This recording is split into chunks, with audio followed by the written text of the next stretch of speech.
औज़ुबिल्लाहिमिनश्शैतानिर्रजीम बिस्मिल्लाहिर्रहमानिर्रहीम अस्सलामु अलैकुम वरहमतुल्लाहि वबरकातुहू। सूरह अराफ है मेरे सामने और सूरह अराफ की आयत नंबर 34 है। आयत नंबर 33 में अल्लाह तबारक व तआला ने फरमाया था कि शिर्क की जो बड़ी अक़साम है, जो अल्लाह तबारक व तआला की हराम करदा चीज़ों की अल्लाह तबारक व तआला ने आयत नंबर में लिस्ट बयान की थी। अब 33 में अब देखते हैं आयत नंबर 34 में अल्लाह तबारक व तआला क्या फरमा रहे हैं। आयत नंबर 34 में अल्लाह तबारक व तआला ने फरमाया वालिकुल्ली उम्मतिन अजलुन, और हर एक ग्रोह के लिए एक वक्त मुकर्रर है। हर एक इंसान के लिए एक वक्त मुकर्रर है, हर एक ग्रोह के लिए एक वक्त मुकर्रर है, हर एक कौम के लिए एक वक्त मुकर्रर है, हर दुनिया की हर मखलूक के लिए एक वक्त मुकर्रर है। कौन सा वक्त मुकर्रर है? यहाँ इंसान की बात बयान की अल्लाह तबारक व तआला ने कि इंसान के लिए वक्त मुकर्रर है। कौन सा वक्त मुकर्रर है? यहाँ मौत के वक्त का जिक्र हुआ है।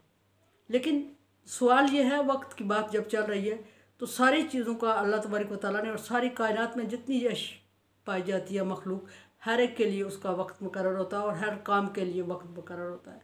अगर हम में से कोई ये कहता है कि हम अपनी मर्ज़ी से इस वक्त में ये काम करें, तो कुछ लोगों की चॉइस तो अल्लाह ताला की लिखत के साथ, तकदीर के साथ मैच हो जाती है और वो लकी होते हैं और वो कर गुजरते हैं और वो कहते हैं कि हम खुश नसीब है और हम अपनी काबिलियत से ये काम करते रहे और हम कामयाब हो गए।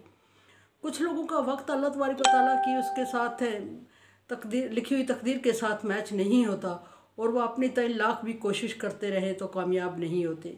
और जब वो कामयाब नहीं होते तो अल्लाह तबारक व तआला ने वो नाकाम दुनिया में अल्लाह तबारक व तआला की लिखी हुई तकदीर के साथ उनकी कोशिश या उनकी चॉइस मैच नहीं होती।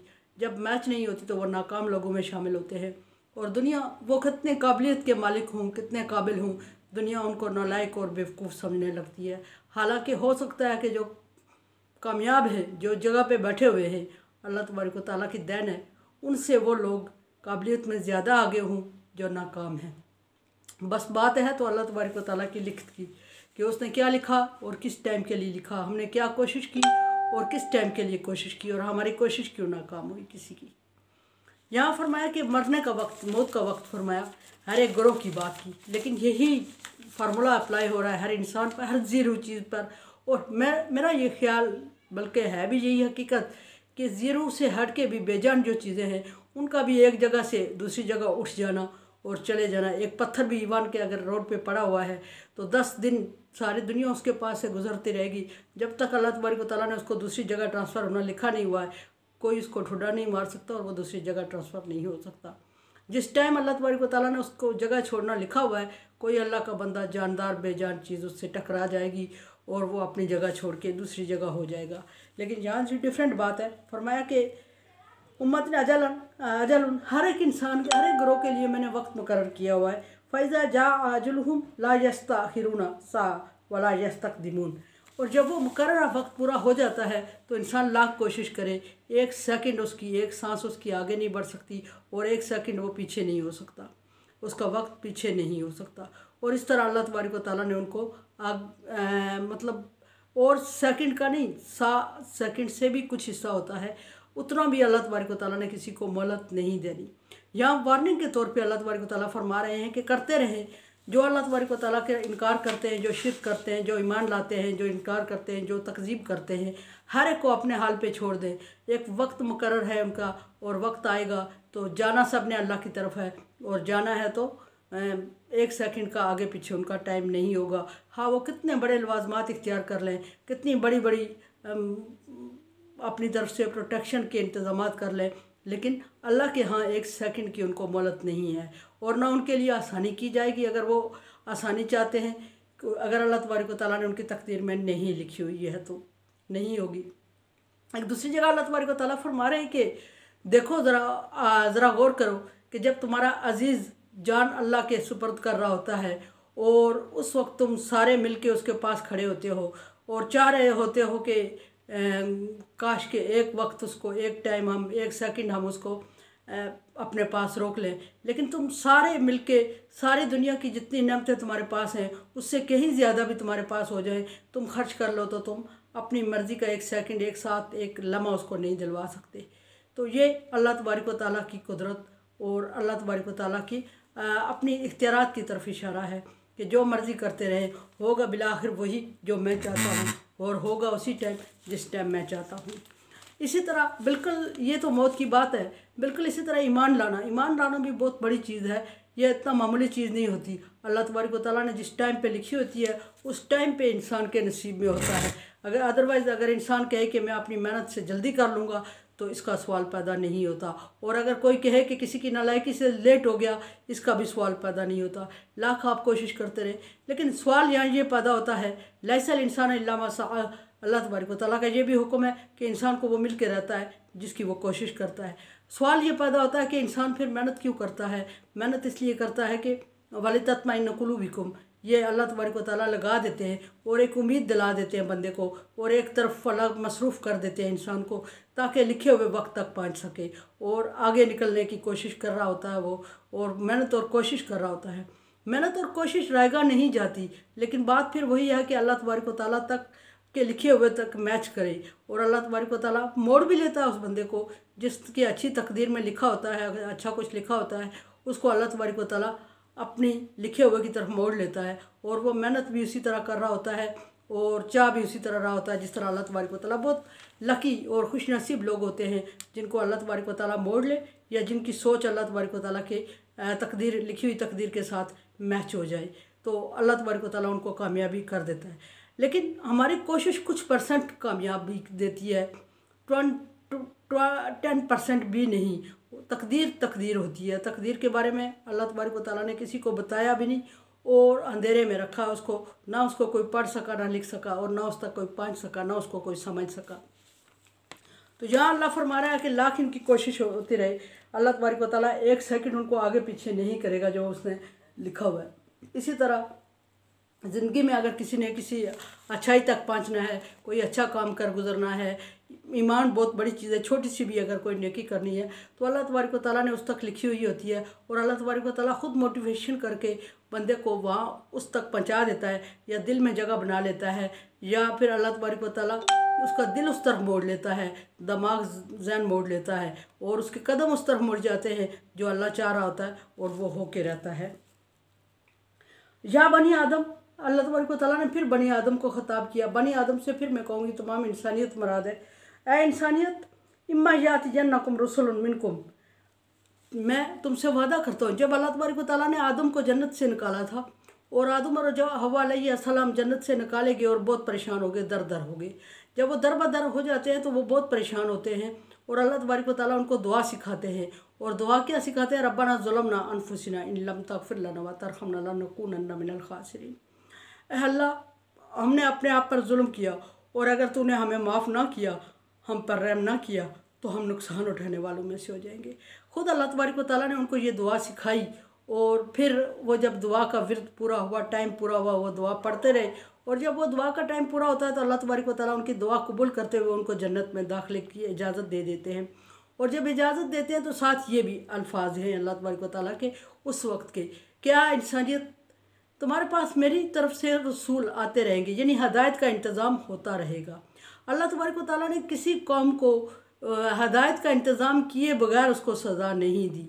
हर वक्त उसको उसी तरह से उसी वक्त सज़ा दी जिस वक्त हर वक्त उसको उसी तरह सज़ा उस वक्त सज़ा हुई जिस वक्त हदायत का इंतज़ाम अल्लाह तबारक व तआला ने किया और उसने उस हदायत से इनकार किया इंसान ने, और बार बार अल्लाह तबारक व तआला को उसको मोड़ते रहे और बार बार उसके लिए इंतज़ामात करते रहे और बार बार इंसान ना शुक्र है ना कदरी करता रहा है और बार बार जुटलाता रहा है, तो फिर अल्लाह तबारक व तआला ने उसकी सज़ा का इंतज़ाम किया।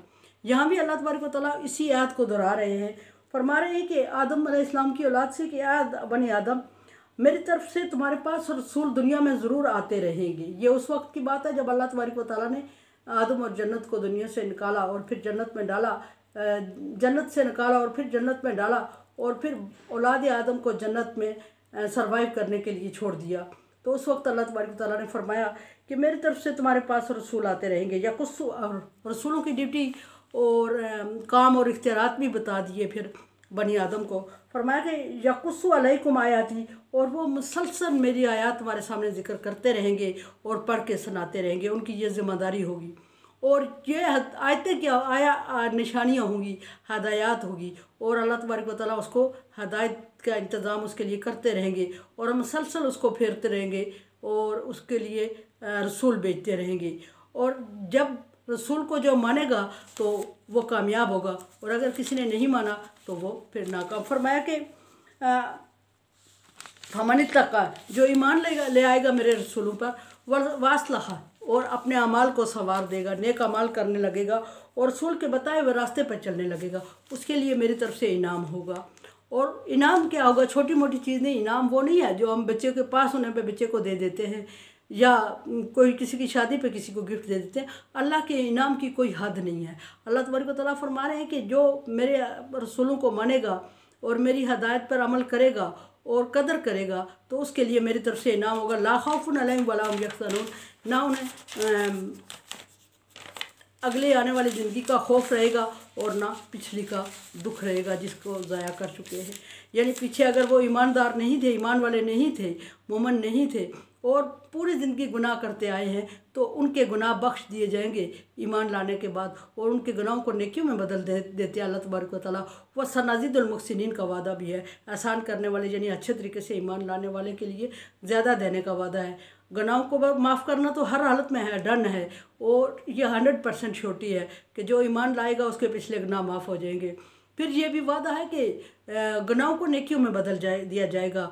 वो कुछ लोगों के लिए होगा, वो ईमान की खुलूस को देखा जाएगा कि बंदा किस तरह ईमान लाया है, किस खुलूस से और कितनी मशक्क़त से ईमान लाया, कितने मुश्किल वक्त में सर्वाइव किया है। और फिर फरमाया कि उससे बढ़ के भी अजर दूंगा, सनज़िदुल मुहसिनीन, और बढ़ के भी दूंगा उसके कोई हद नहीं है। अल्लाह तबारक व तआला ने इंसान के लिए कोई हद मुकर्रर नहीं की, 100 गुना, 200 गुना, 700 गुना, और सनाजिदुल मुहसिनीन, ज़्यादा ज़रूर करूँगा, लेकिन ज़्यादा से ज़्यादा की कोई हद नहीं है। लेकिन गुनाह माफ़ करना हर सूरत में 100% डन है जो। और पिछली ज़िंदगी का गम नहीं होगा, यानी गम का मतलब ये कि पीछे हम जो कर चुके हैं उसका दुख और गम, हमें बेचैनी नहीं, जो ईमान लाएगा उसको बेचैनी नहीं होगी कि अल्लाह जाने मेरे पिछले अमाल की वजह से मेरे साथ क्या किया जाएगा। वो बिल्कुल माफ़ होगी, उसकी गारंटी मिल गई। और गारंटी मिलने के साथ अगले खौफ नहीं होगा, अगली ज़िंदगी का खौफ नहीं होगा कि आगे अल्लाह मेरे साथ क्या करेगा और किस तरह मेरे साथ पेश आएगा और गुनाहों के सवाब मुझे जहन्नम में डाला जाएगा। इस तरह का कोई खौफ नहीं होगा, और दुनिया में भी उसको खौफ नहीं होगा और आखिरत में भी खौफ नहीं होगा। अक्सर मैं कहा करती हूँ कि मेरे लिए दुआ करें, ला खौफुन अलैहिम वला हुम यहज़नून में कर दे अल्लाह ताला। और पिछली उन लोगों के से बड़ा इनाम किन लोगों को हो सकता है कि जिनको अल्लाह तबारक व तआला ने ये वादा कर लिया कि ना पिछले गुनाहों का दुख होगा, पिछली ज़िंदगी का गम होगा आपको, और ना अगली का खौफ होगा। अल्लाह तबारक व तआला खौफ से निजात दे दे इंसान को, ये उसका बहुत बड़ा एहसान है। खौफ बहुत बहुत बहुत बड़ी आजमाइश है।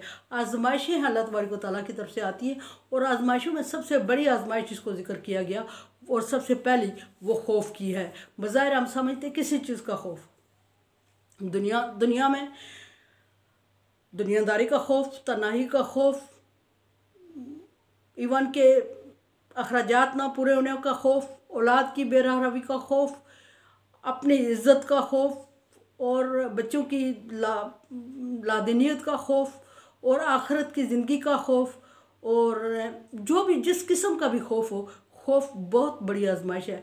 अल्लाह तबारक व तआला ने आजमाइश की कैटेगरी बयान करते हुए सबसे पहले खौफ को जिक्र किया और फरमाया कि वला नबलुवन्नकुम मिनल खौफि नक्सी मिनल अम्वाल अनफुस वस्समरात व बशर साबिरीन। और पहले जो अल्लाह तबारक व तआला ने कैटेगरी खौफ जिक्र की आजमाइश की, वो खौफ की जिक्र की। इंसान के पास सारी नेमतें मौजूद हों, लेकिन जब उसके दिल में खौफ बैठ जाए, अल्लाह की तरफ से कोई खौफ पड़ जाए, उस पर खौफ मुसल्लत हो जाए, तो वो किसी नेमत को एंजॉय नहीं कर सकता और किसी तरह भी आसान ज़िंदगी आसूदा नहीं गुजार सकता। इवन कि खाना उसके पास सामने पड़ा हो और अगर उसको आइंदा ना मिलने का खौफ हो तो वो उस खाने को भी नहीं खाएगा, एंजॉय नहीं करेगा। तो इसलिए ये अल्लाह तबारक व तआला ने बनी आदम के साथ वादा किया कि मेरी तरफ से तुम्हारे पास हदायत का इंतज़ाम किया जाएगा, और अगर तुमने किया, हदायत के इंतज़ाम को कबूल किया और मेरी चाह के मुताबिक ज़िंदगी गुजारी, तो ला खौफुन अलैहिम वला हुम यहज़नून में कर दूँगा। अल्लाह तबारक व तआला सबको ला खौफुन अलैहिम वला हुम यहज़नून में कर दे मेरे लिए दुआ करें। ला खौफुन अलैहिम वला हुम यहज़नून में कर दे। मेरे चैनल को आप सब्सक्राइब कर रहे हैं। Thank you so much. Like dislike as you like. अल्लाह हाफिज़।